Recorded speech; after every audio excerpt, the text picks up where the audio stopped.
Hello भाई, नमस्कार। जय हिंद। तो स्वागत है आप सभी लोग का इस नए लेक्चर में। तो यह लेक्चर जीके और जीएस के पॉइंट ऑफ व्यू से बनाया जा रहा है। तो यार, जिन जो लोग भी अगर गवर्नमेंट एग्जाम जैसे एसएससी, सीजीएल, सीएचएसएल, एमटीएस या दिल्ली पुलिस, यूपी पुलिस या रेलवे, मतलब किसी भी एग्जाम की आप तैयारी कर रहे हो जिसमें जीके जीएस आता है, तो यार आपको एक क्लास जरूर देखनी चाहिए, ठीक है। इसमें मैंने बहुत ही अच्छे अच्छे सवाल लिए हैं जो कि अक्सर पूछे जाते हैं, है ना। देखो यार, जीके और जीएस का जो एरिया है वो बहुत बड़ा है, लेकिन इसमें से हम कुछ चुनिंदे सवाल लेंगे और उससे रिलेटेड इंपॉर्टेंट फैक्ट भी देखेंगे, ठीक है। तो चलिए यार, शुरू करते हैं, ज़्यादा टाइम नहीं लेते हैं। तो यह जीके जीएस की मास्टर क्लास है और यह अभी इसका एपिसोड 1 है। अभी हम इस पर और लेक्चर लेंगे, तो आपको बताना है कि लेक्चर कैसा लग रहा है आपको, ठीक है। अगर आपका फीडबैक अच्छा रहा तो मैं एक कंटिन्यू करूंगा, ठीक है। तो चलिए पहला सवाल देखते हैं। पहला सवाल है, वर्ष 2001 में लता मंगेशकर ने निम्नलिखित में से कौन सा पुरस्कार जीता था। तो हमारे पास चार ऑप्शन है, ठीक है। आपको बताना है कि वर्ष 2001 में लता मंगेशकर ने निम्नलिखित में कौन सा पुरस्कार जीता था। तो आपको पता ही होगा, लता मंगेशकर जी हमारी, और आप लोगों ने इसके गाने सुन रखे होंगे इनके। तो लता मंगेशकर को क्या कहा जाता है? स्वर कोकिला भी कहा जाता है। क्या कहा जाता है? स्वर कोकिला, ठीक है। पहला, स्वर कोकिला इनको कहा जाता है। हालांकि इनकी मृत्यु हो चुकी है 2022 में। आई थिंक 5 फरवरी को हुई थी इनकी मृत्यु, 2022 में, ठीक है। तो आपको बताना है इनमें से इनको 2001 में कौन सा पुरस्कार इनको दिया गया था। पहला ऑप्शन है film fair lifetime achievement award. यह जो है फिल्म जगत में दिया जाता है, ठीक है। पद्म विभूषण अवार्ड, भारत का दूसरा सर्वोच्च नागरिक सम्मान। तीसरा, दादा साहेब फाल्के अवार्ड, यह भी किसके क्षेत्र में दिया जाता है? यह भी हमारा जो फिल्म यानी सिनेमा जगत में दिया जाता है, फिल्म के क्षेत्र में। चौथा ऑप्शन है भारत रत्न, भारत का सर्वोच्च नागरिक सम्मान, यह। तो कौन सा ऑप्शन सही है? तो इसका ऑप्शन नंबर डी सही है, ठीक है। दो, उनको भारत रत्न दिया गया था 2001 में। तो यार कुछ इसे, इस सवाल से हम कुछ और सवाल जो बन सकते हैं उनको हम देख लेते हैं। पहला बात तो मैंने बताया कि भारत का सबसे सर्वोच्च नागरिक सम्मान कौन सा है? भारत रत्न। उसके बाद कौन सा आता है? पद्म विभूषण। उसके बाद फिर पद्म भूषण। उसके बाद फिर पद्म श्री, ठीक है। और एक सवाल ये भी बनता है कि पहली भारतीय महिला जिसे भारत रत्न दिया गया था तो कौन थी? फर्स्ट वुमेन, यानी पहली भारतीय महिला जिसे भारत रत्न दिया गया था, कौन थी? इंदिरा गांधी, हमारी प्राइम मिनिस्टर जो थी, और ये भारत की पहली महिला प्रधानमंत्री भी थी। तो इंदिरा गांधी, जब 1971 का युद्ध हुआ था तो उनको, उसी में इनकी लीडरशिप के लिए इनको 1971 वार के दौरान इसको दिया गया था, ठीक है।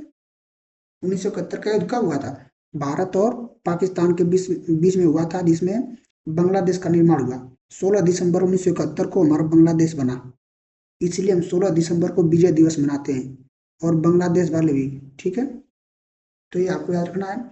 और भारत रत्न की जो शुरुआत हुई थी वो हमारी आज़ादी के बाद 2 जनवरी 1954 को हुई थी। और पहली बार जो भारत रत्न दिया गया था, 3 लोग को दिया गया था।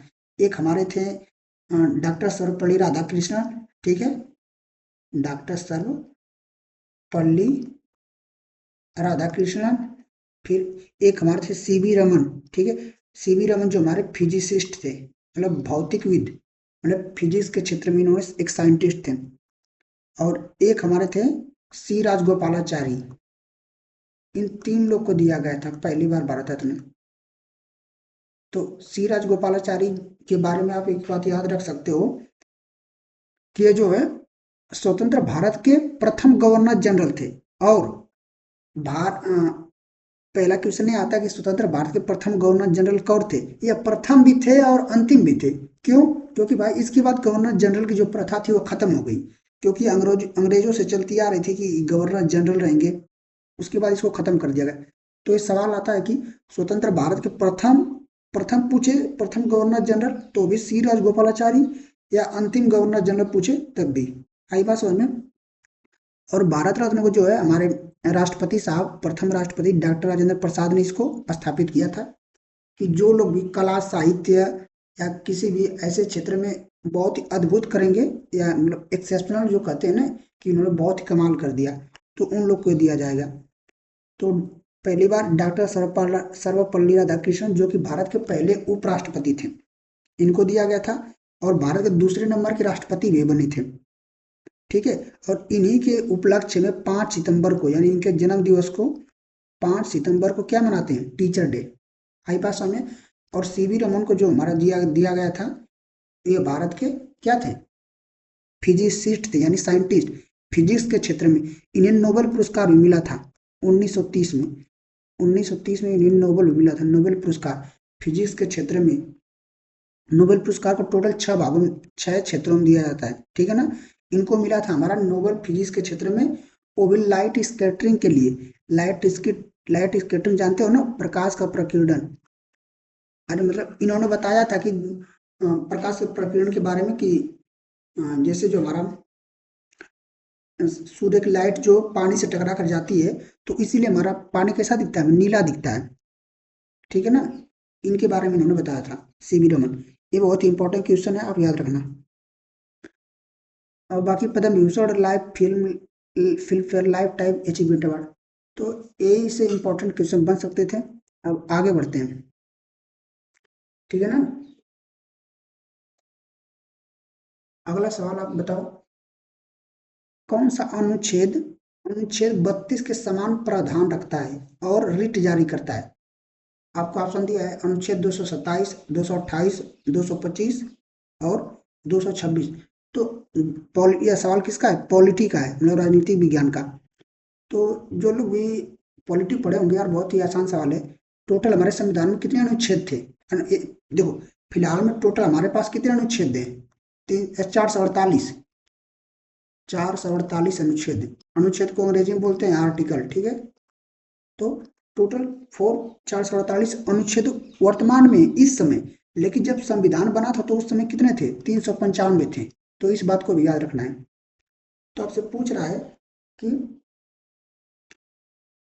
इनमें से कौन सा जो है अनुच्छेद 22 के समान है, मतलब उसकी तरह व्यवहार करता है?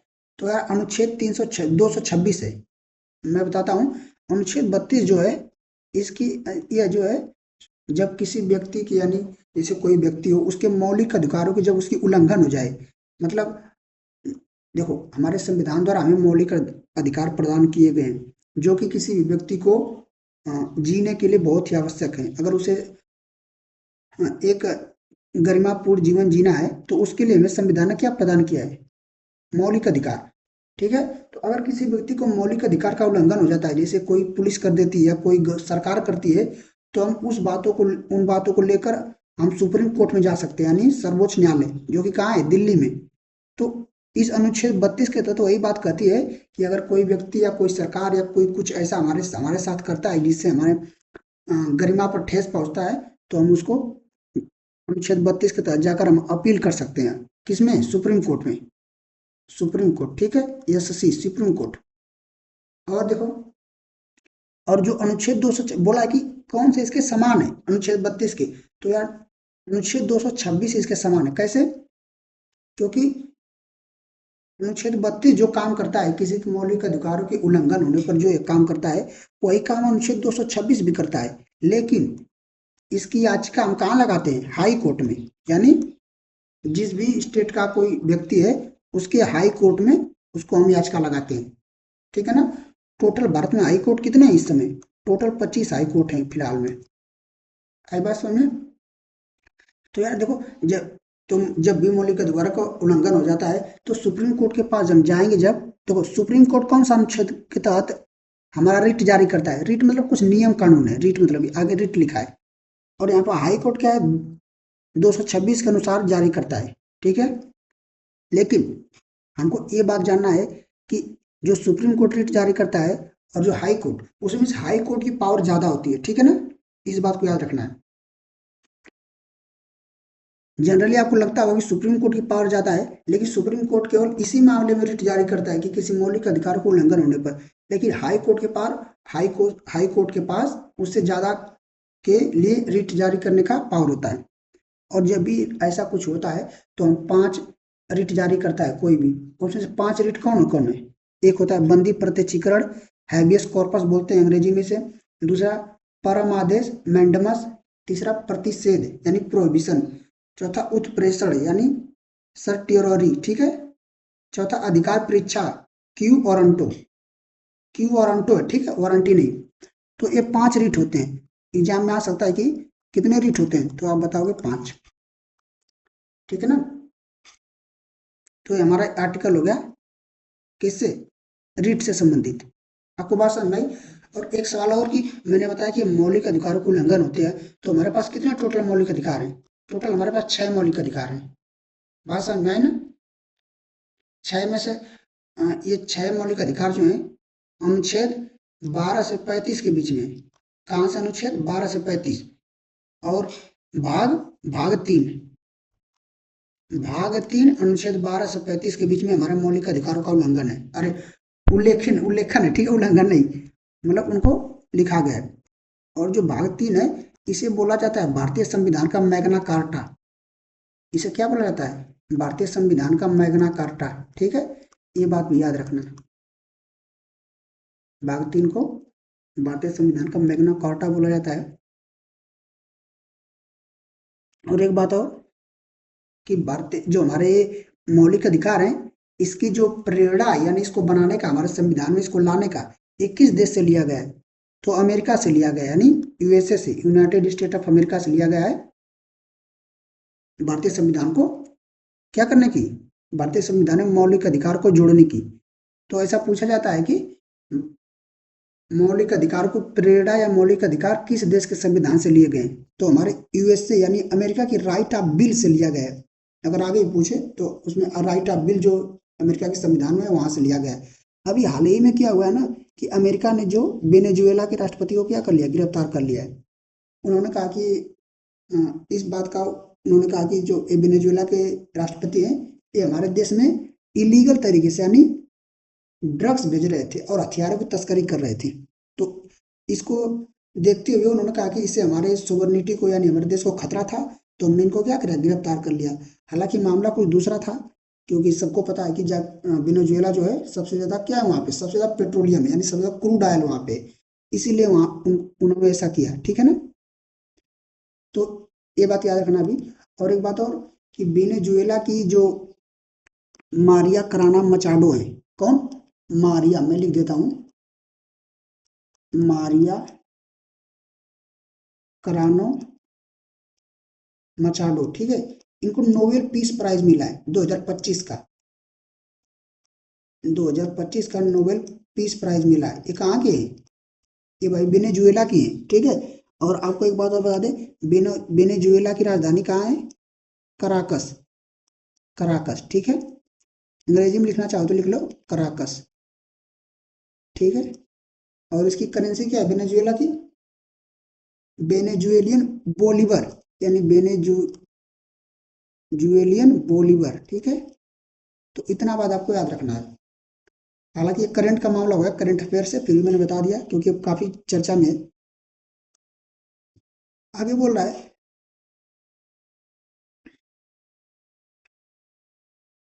अगला सवाल हमारा क्या कर रहा है, पढ़ो। बोला निम्नलिखित में से किसने 1929 में बिहार प्रांतीय किसान सभा का गठन किया था? तो यार देखो, बिहार में क्या हुआ था कि 1929 में जब हमारा देश गुलाम था, अंग्रेजों से जकड़ा हुआ था, तो जो किसानों की उनकी जो दुख दर्द या जो भी उनको समस्या थी, उनको अंग्रेजों के सामने जो रखने वाले थे वो हमारे स्वामी सहजानंद सरस्वती थे, ठीक है। तो इन्होंने बिहार प्रांतीय किसान सभा का गठन किया था, ठीक है, ये बात याद रखना। तो आंसर हमारा डी हो जाएगा।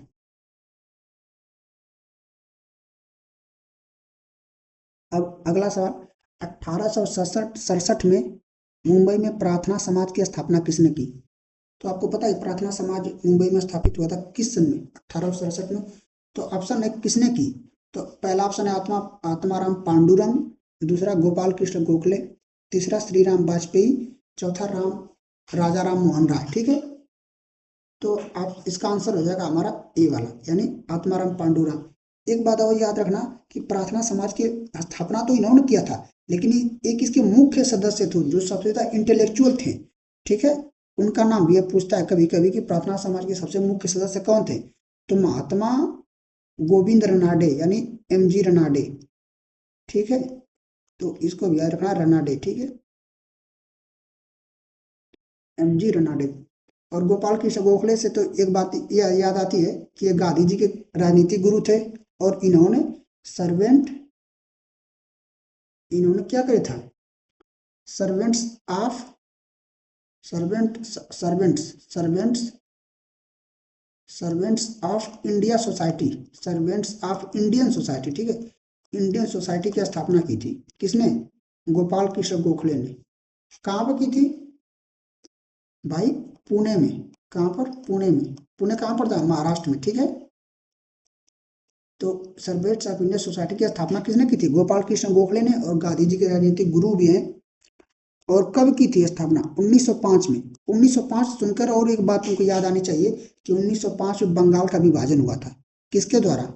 लॉर्ड कर्जन के द्वारा। ठीक है ना, यानी तो जैसे 1905 दिमाग में आया तुमको बात याद आनी चाहिए। और जो श्री राम वाजपेयी जी हैं, ये इसके एक मुख्य सदस्य थे। किसके? सर्वेंट्स ऑफ इंडिया सोसाइटी के।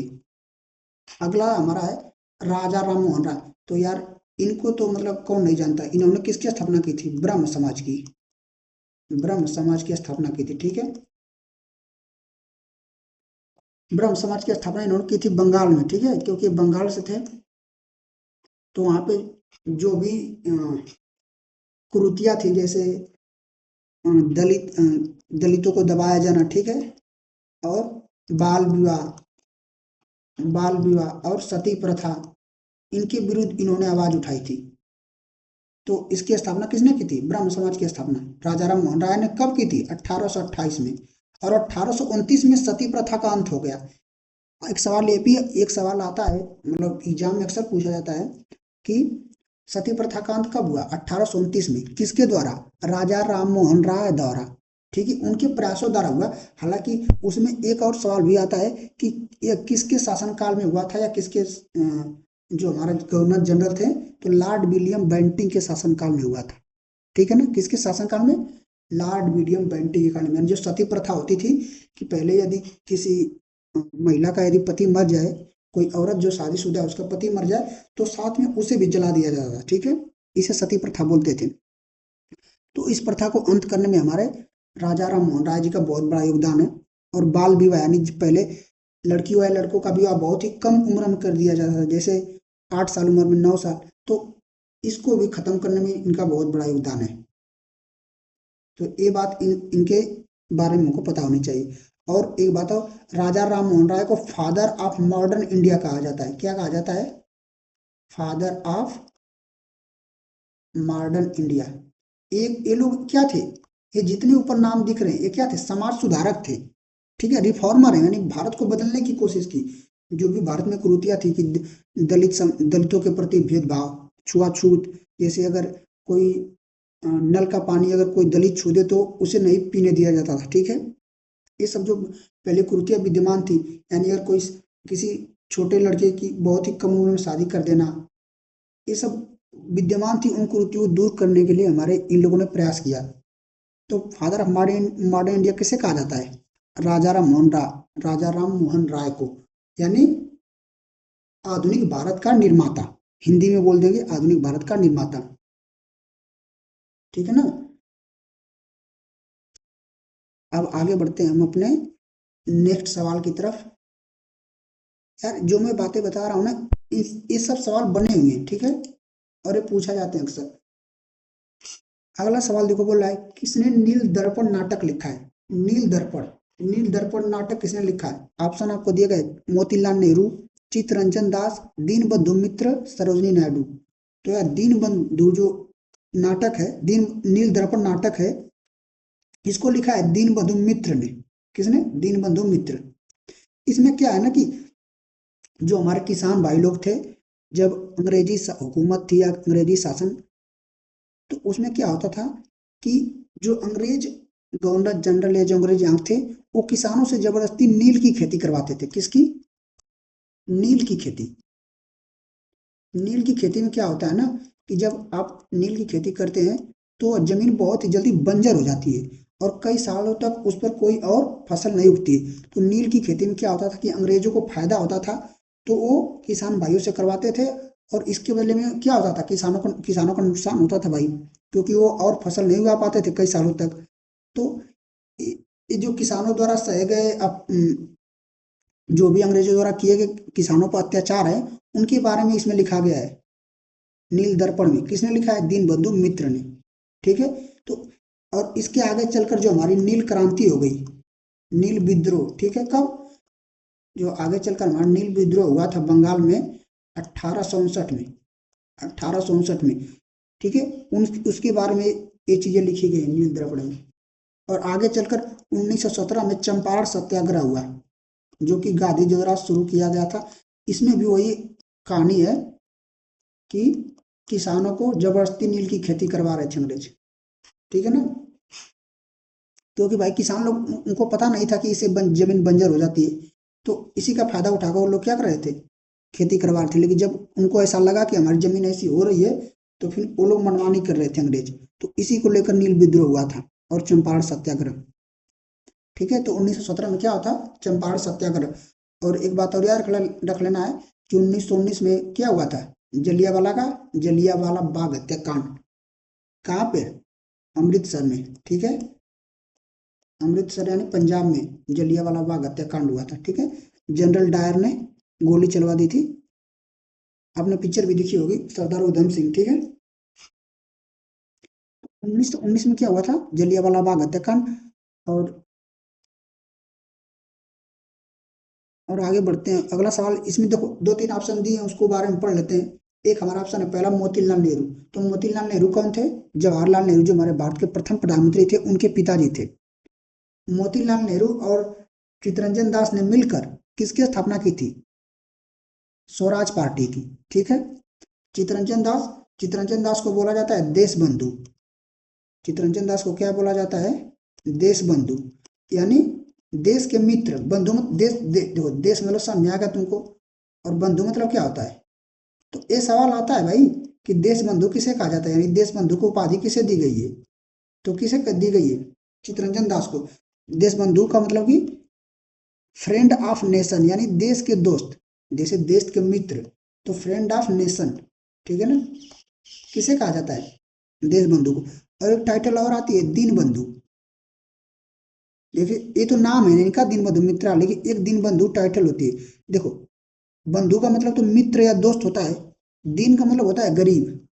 दीन से नहीं कहते हैं दीन दुखिया, तो ऐसे होता है दीन बंधु, यानी गरीब का मित्र, यानी फ्रेंड ऑफ पुअर्स, गरीब लोगों के मित्र। पता है किसे कहा जाता है? ये कहा जाता है सीएफ एंड्रू को। किसको? CF Andrew. देखो, सीएफ एंड्रू जो था एक अंग्रेज था। ठीक है। लेकिन ये जो भारत में आया पढ़ने के लिए, तो एक गांधी जी का काफी अच्छा मित्र था। और दीन बंधु की उपाधि जी जो इसको दी गई सीएफ एंड्रू को, ये महात्मा गांधी ने ही दी थी। और जो देखो, सीएफ एंड्रू क्या था, जब ये भारत में पढ़ने आया तो ये देखा कि गरीब लोग यहाँ बहुत सताए जा रहे हैं। हालांकि वो भी अंग्रेज ही था, लेकिन इसने गरीबों की बहुत मदद की थी, और जो भी मजदूर वर्ग था उसकी बहुत सहायता की थी। तो इसीलिए गांधी जी ने इसको क्या उपाधि दी थी? सीएफ एंड्रू की। आई बात समझ में आता? तो ये दो क्वेश्चन याद रखना। अब सरोजनी नायडू, इनके बारे में एक तथ्य बता दूं, दो तीन फैक्ट हैं। पहली बात की, भारत की पहली महिला राज्यपाल बनी है। भारत की पहली महिला राज्यपाल कौन है? सरोजनी नायडू। जो कि हमारे किस राज्य की बनी थी? यूपी की, उत्तर प्रदेश की। दूसरी बात कि इनका जो जन्म है, इनका जन्म कब होता है? किसी को पता है? 13 फरवरी। 13 फरवरी, यानी 14 फरवरी से एक दिन पहले, वैलेंटाइन डे से तुम्हारे पहले। ठीक है। ठीक है। तो 13 फरवरी को इनका जन्मदिन होता है और इनके जन्मदिन को मनाते हैं इंडिया वुमेन्स डे। क्या चीज? इंडियंस वुमेन डे, यानी भारतीय महिला दिवस। आई बात समझ में? इंडियन वुमेन डे के रूप में मनाते हैं इनके हम जन्मदिन को, सरोजिनी नायडू को। और सरोजिनी नायडू को कहा जाता है, क्या कहा जाता है? सरोजिनी नायडू को कहा जाता है नाइटिंगेल ऑफ इंडिया, यानी भारत की बुलबुल। बुलबुल चिड़िया होती है ना, जो काफी मधुर होती है। ये देखो, सरोजिनी नायडू जी थे एक पोएट भी थी, यानी इन्होंने काफी कविताएं भी लिखी है, पोएम काफी लिखी इन्होंने। और ये तो सोशल रिफॉर्मर भी थी, और आगे चलकर यूपी की राज्यपाल भी बनी, जो कि भारत की पहली महिला राज्यपाल हुई। और इनके जन्मदिन 13 फरवरी को किसके रूप में मनाया जाता है? भारतीय महिला दिवस के रूप में। इनका जन्म जो हुआ था वो हैदराबाद में 13 फरवरी 1879 को हुआ था। देखो, ये तो भारतीय महिला दिवस हमारा 13 फरवरी को मनाया जाता है इनकी याद में, लेकिन 8 मार्च जो होता है वो अंतर्राष्ट्रीय महिला दिवस होता है, इंटरनेशनल वुमेन्स डे। आई बात समझ में? तो बढ़ते हैं अपने अगले सवाल पर, ठीक है। अगला सवाल देखो भाई, अगला सवाल क्या है? महेंद्र वर्मन प्रथम किस राजवंश का शासक था? तो महेंद्र वर्मन हमारा जो था वो पल्लव वंश का शासक था। किसका? पल्लव वंश। एक सवाल और आता है कि पल्लव वंश का संस्थापक कौन था? पल्लव वंश का संस्थापक हमारा था सिंह वर्मन। सिंह वर्मन, ठीक है। इसकी राजधानी कहाँ थी? कांचीपुरम। कांचीपुरम कहाँ पड़ता है? तमिलनाडु में। और इसने ही रॉक कट, जो हमारा रॉक कट क्या होता है? रॉक कट पत्थर, यानी रॉक कट मंदिर जो इसने ही बनवाए थे। रॉक कट जो पत्थर की शिलालेख होते हैं उनको इसने बनवाया था। किसने? महेंद्र वर्मन ने, ठीक है। और एक सवाल आता है कि पल्लव वंश का सबसे महान शासक कौन था? तो पल्लव वंश का भाई महान शासक सबसे था नरसिंह वर्मन। इसको बोला जाता है पल्लव वंश का महान शासक नरसिंह नरसिंह वर्मन। क्या बोला जाता है इसको? पल्लव का सबसे महान शासक नरसिंह वर्मन। इसने क्या किया था कि जो चालुक्य वंश के राजा था, जो पुलकेशिन द्वितीय, उसको मारकर इसने उसकी राजधानी वातापी, उसको क्या कर लिया था? अपने अधिकार में कर लिया था। और तभी से इसने उपाधि धारण कर थी वातापी कोंड। वातापी कोंड यानी वातापी का राजा, ठीक है। तो ये सवाल भी आता है कि वातापी कोंड की उपाधि किसने धारण किया था? तो नरसिंह वर्मन। और पांडे, पांडे की राजधानी कहाँ थी? मदुरै, है ना। चालुक्य की राजधानी क्या थी? चालुक्य की राजधानी वातापी थी, अभी मैंने बताया। और चोल, चोल तो आपको पता ही है, राजेंद्र चोल, ये लोग किस क्या थे? बहुत बड़े महान शासक थे। राजेंद्र चोल ने मंदिर भी बनवाया है। अगला सवाल देखो क्या बोल रहा है भाई। अगला सवाल बोल रहा है भारत का पहला गोल्फ क्लब किस शहर में स्थित है? यार शहर देखो थोड़ा गड़बड़ लिखा गया है, शहर ऐसा लिखते हैं ना, पर टाइपिंग में मिस्टेक है, कोई बात नहीं। तो भारत का पहला गोल्फ शहर किस शहर में स्थित है? तो यार भारत का पहला गोल्फ शहर जो है कोलकाता में स्थित है। कोलकाता में, जो ये भारत का ही नहीं, एशिया का पहला गोल्फ शहर है, जो कि अंग्रेजों ने बनाया था, है ना, क्योंकि वो गोल्फ काफी काफी खेलते थे। अब बात करते हैं शिमला। शिमला क्या है? हिमाचल प्रदेश की राजधानी है। गुलमर्ग क्या जम्मू कश्मीर में पड़ता है? मैसूर क्या है? कर्नाटक, कर्नाटक में पड़ता है। ये तो आपको पता ही होगा। टीपू सुल्तान वहां का शासक था मैसूर में। अभी पहले कर्नाटक का नाम मैसूर था, अब कर्नाटक कर दिया गया है ना। तो अब बढ़ते हैं अपने अगले सवाल पर। अगला सवाल क्या है? मोहन बीड़ा वादक, मतलब ये एक मोहन बीड़ा वादक जो है एक कोई इंस्ट्रूमेंट है, ठीक है, कोई यंत्र है। आगे बोल रहा है कि मोहन बीड़ा वादक पंडित विश्व मोहन भट्ट ने, यानी जो इसको बजाते हैं, यानी पंडित विश्व मोहन भट्ट ने 1994 में से कौन सा पुरस्कार जीता था? इनमें से कौन सा पुरस्कार इन्होंने 1994 में जीता था? तो इसका आंसर सही है बी, ग्रैमी पुरस्कार। ग्रैमी पुरस्कार किस क्षेत्र में दिया जाता है? यार ये देखो म्यूजिक के क्षेत्र में, ठीक है, म्यूजिक मतलब जो भी संगीत के क्षेत्र में। संगीत नाट्य अकादमी, ये अभी म्यूजिक के क्षेत्र में है। और ये ऑस्कर जो क्या, ये भी फिल्म जगत के क्षेत्र में दिया था, सिनेमा के क्षेत्र में। तो हमारा आंसर कौन सा सही हो जाएगा? बी वाला। अगर सवाल देखो आगे घुमा कर भी पूछ सकता है कि पंडित विश्व मोहन भट्ट किस यंत्र से किस वाद्य यंत्र से संबंधित है, तो आपको बताना पड़ेगा वीणा वादक थे या मोहन वीणा वादक। एक सवाल बहुत ही फेमस है कि पंडित बिस्मिल्लाह खां किस यंत्र से संबंधित है, तो हमारा क्या हो जाएगा? शहनाई से। आई बात समझ में ना? और इंटरनेशनल बुकर प्राइज इस बार कौन जीता है, आपको कमेंट में बताना है। बुकर प्राइज जो होता है इस बार इसको किसने जीता है, ये आपको वो कमेंट में बताना है, ठीक है। अगला सवाल है, लठमार होली मुख्य रूप से किस राज्य में मनाई जाती है? यह राज्य दो बार आ गया, देख रहे हो। तो लठमार होली आपको पता ही होगा, ये बहुत ही आसान सवाल है ना। आप लोग अक्सर सुनते होंगे कि जो हमारा मथुरा जिला है, यूपी का कौन सा जिला? मथुरा। जहाँ पर नंदगांव है, नंदगांव में क्या होता है? बरसाना होली, लठमार होली बरसाना गांव, कौन सा? बरसाना गांव में ये होली खेली जाती है, जिसमें क्या होता है कि जो औरतें होती हैं वो अपने हाथ में लाठी लिए रहती हैं, और जो पुरुष होते हैं वो उनसे लाठियों से बचने का प्रयास करते हैं, और उसमें गाना भी गाया जाता है, ठीक है।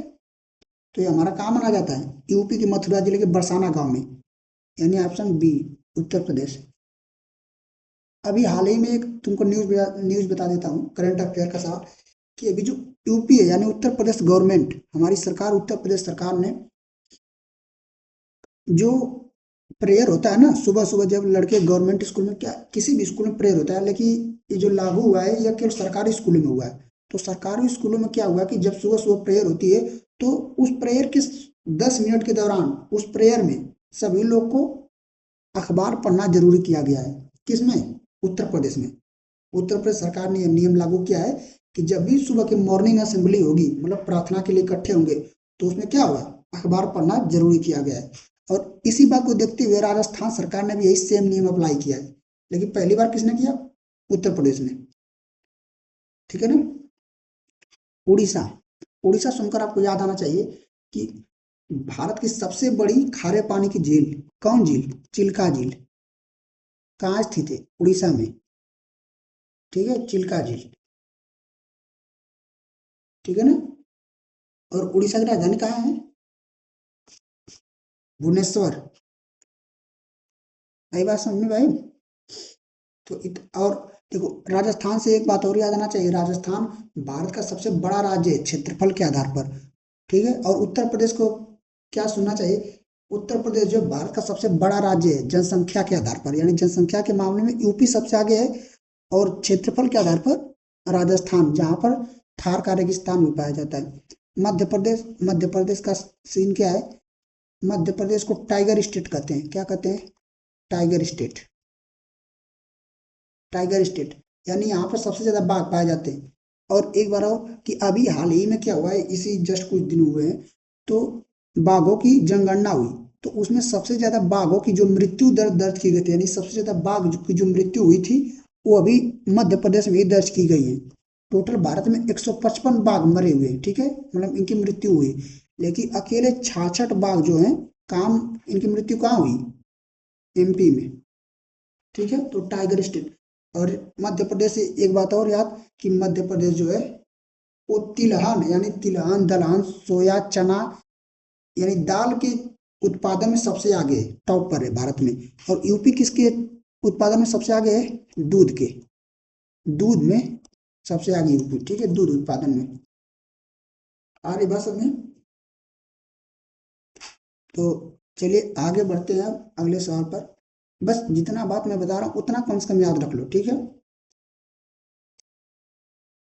अगला सवाल बोल रहा है कि कपास के लिए उपयुक्त मिट्टी कौन सी होती है, मतलब ऐसी कौन सी मिट्टी होती है जिसमें कपास की खेती अच्छे से की जा सकती है। तो यार ये तो बहुत ही आसान क्वेश्चन है, कौन सी मिट्टी होती है? काली मिट्टी। काली मिट्टी को और क्या कहते हैं? रेगुर मिट्टी, ठीक है, रेगुर मिट्टी। ये कहाँ पाई जाती है? ये दक्कन के पठार में पाई जाती है, दक्कन यानी महाराष्ट्र, महाराष्ट्र रीजन में। दक्कन के पठार जो होते हैं वहां पर इसकी खेती ज्यादा की जाती है, क्योंकि काली मिट्टी की मात्रा वहां पे ज्यादा है, ठीक है ना।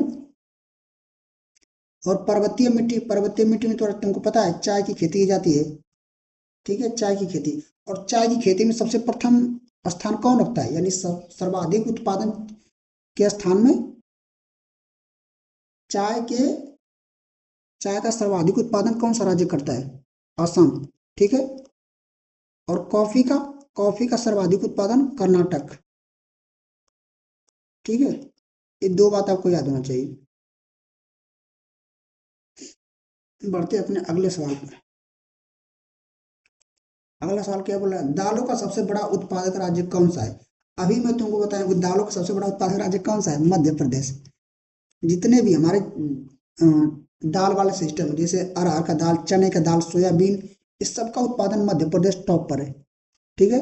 और मध्य प्रदेश को बोला जाता है दालों का कटोरा, दालों का कटोरा, ठीक है।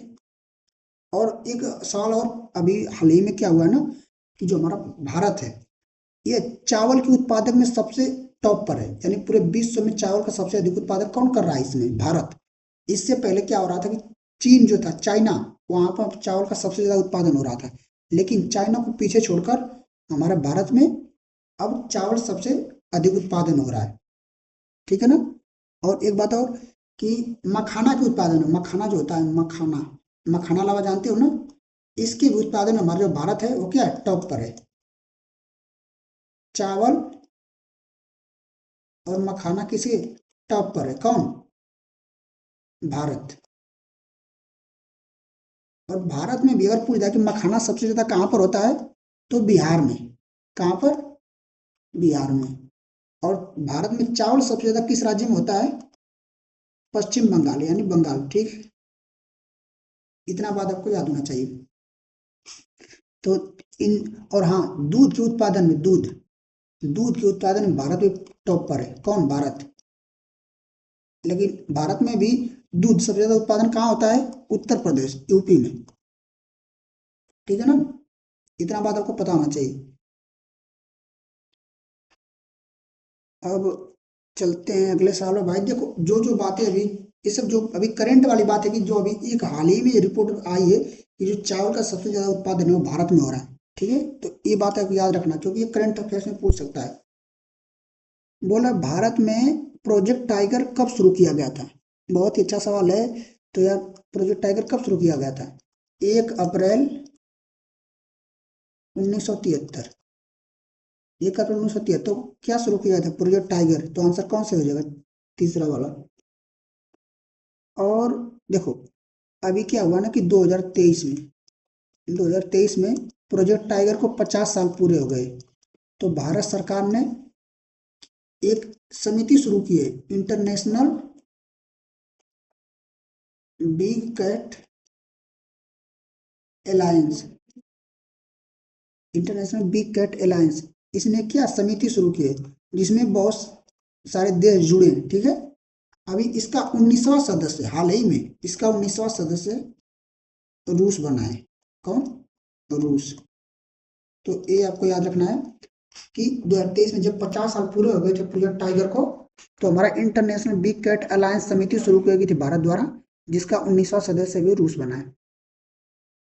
रूस के राष्ट्रपति कौन है, व्लादिमीर पुतिन। और एक 1992 यहाँ लिखा है मैंने, तो 1992 में क्या हुआ था, प्रोजेक्ट एलिफेंट शुरू किया गया था, प्रोजेक्ट एलिफेंट। यार देखो, ये सब प्रोजेक्ट शुरू क्यों किए जा रहे हैं, क्योंकि यार देखो बाघों की संख्या काफी कम होती जा रही है, बाघ विलुप्त होते जा रहे हैं, तो उनके संरक्षण के लिए प्रोजेक्ट शुरू किए गए थे। और इसी प्रकार हाथी के लिए भी, है ना। तो बढ़ते हैं अगले सवाल पर। बोल रहा है board of control for cricket in India, यानी BCCI, board of control for cricket India, BCCI का मुख्यालय कहाँ स्थित है। तो यार ये तो सबको पता ही होगा, कहाँ स्थित है, मुंबई में। वानखेड़े स्टेडियम कहाँ है, मुंबई में। न्यू दिल्ली, न्यू दिल्ली में क्या कितने का हेडक्वार्टर है, एक हमारा हेडक्वार्टर बीआरओ का, बीआरओ जानते हो हेडक्वार्टर कहाँ है, नई दिल्ली। बीआरओ मतलब क्या, border road organisation, border road organisation, यानी इसका मुख्यालय कहाँ है, दिल्ली में। इसकी स्थापना जो हुई थी 7 मई 1960 को इसकी स्थापना हुई थी। इसका देखो इसका काम क्या होता है कि जो बॉर्डर एरियाज हैं, जैसे एक दूसरे से जो कंट्रीज हैं उनके बीच में बॉर्डर में जो रोड बनाई जाती है, इसका काम बीआरओ को दिया गया है। यानी बॉर्डर रोड ऑर्गेनाइजेशन का मुख्य कार्य क्या है? हिंदी में से बोला जाता है सीमा सड़क संगठन। सीमा सड़क संगठन, इसका मुख्यालय कहाँ है? हेडक्वार्टर नई दिल्ली में। और जो इसका काम है वो सीमावर्ती क्षेत्रों यानी बॉर्डर बॉर्डर पे रोड बनाना है। और किसके अंदर आता है? मिनिस्ट्री ऑफ डिफेंस के अंदर, यानी रक्षा मंत्रालय के अंतर्गत ये आता है। और नई दिल्ली में एक और हेडक्वार्टर है, डीआरडीओ। डीआरडीओ को अभी नहीं नहीं, डीआरडीओ का, हाँ डीआरडीओ का हेडक्वार्टर नई दिल्ली में है शायद, कंफ्यूज हो रहा हूँ, ठीक है। डीआरडीओ का नहीं, एक हेडक्वार्टर आप याद रख लो, इसरो का हेडक्वार्टर हमारा बेंगलोर में है। बेंगलुरु, ठीक। पटना, अभी पटना से याद आया है कि अभी आईआईटी पटना ने क्या किया ना कि रिसर्च को बढ़ावा देने के लिए सुपर कंप्यूटर लॉन्च किया है। क्या चीज लॉन्च किया है? Super computer. ये एक बात ये भी याद रखना करंट से कि आईआईटी पटना ने सुपर कंप्यूटर लॉन्च किया है रिसर्च को बढ़ावा देने के लिए, जो लोग रिसर्च करते हैं, जैसे पीएचडी करने वाले लोग, उनके लिए। और हमारा लास्ट सवाल है इस लेक्चर का, बोल रहा है एम के स्टैलिन कहाँ के वर्तमान मुख्यमंत्री हैं? तो कहाँ के मुख्यमंत्री हैं यार? ये तो पता ही होगा। देखो मैंने ऑप्शन नहीं रखा है क्या भाई? ओ भाई साहब, ऑप्शन ही नहीं, ठीक है कोई बात नहीं, ये सारे ऑप्शन गलत हैं, ठीक है ना। एम के स्टालिन जो है वो तमिलनाडु के मुख्यमंत्री हैं, तमिलनाडु के, ठीक है ना, इतना याद रखना। और यहाँ के गवर्नर कौन है? गवर्नर आर एन रवि, ये मेरा नाम है, ठीक है, आर एन रवि। तो यहाँ के गवर्नर है आर एन रवि, और यहाँ के मुख्यमंत्री कौन है? एम के स्टालिन। आंध्र प्रदेश के अभी नए सीएम कौन है?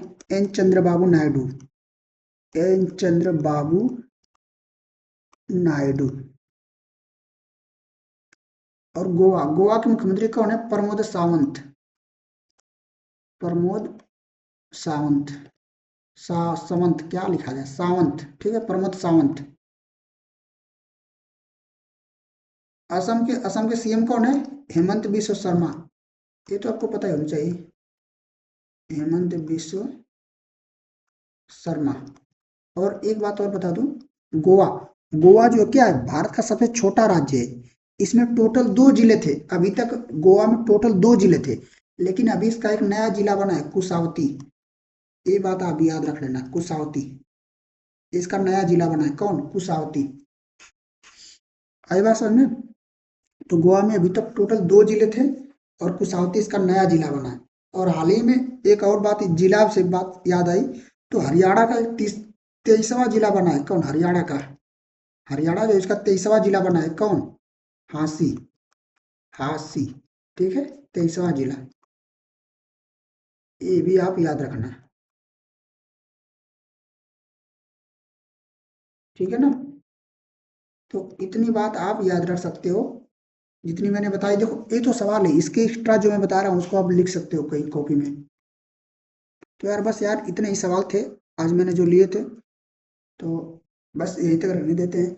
अगर आपको बताओ कि लेक्चर कैसा लगा, अब मैं इसे कंटिन्यू करूँ इस सीरीज को, एपिसोड को, आपको बताना है, ठीक है। और हाँ, अभी अगर चैनल पर नए हो तो सब्सक्राइब कर लो, और अगर आपको अच्छा लगे तो यार दूसरों को भी इसको भेजो, ठीक है ना। तो मिलते हैं नेक्स्ट लेक्चर में, तब तक के लिए सभी लोग को बाय बाय, जय हिंद, जय भारत।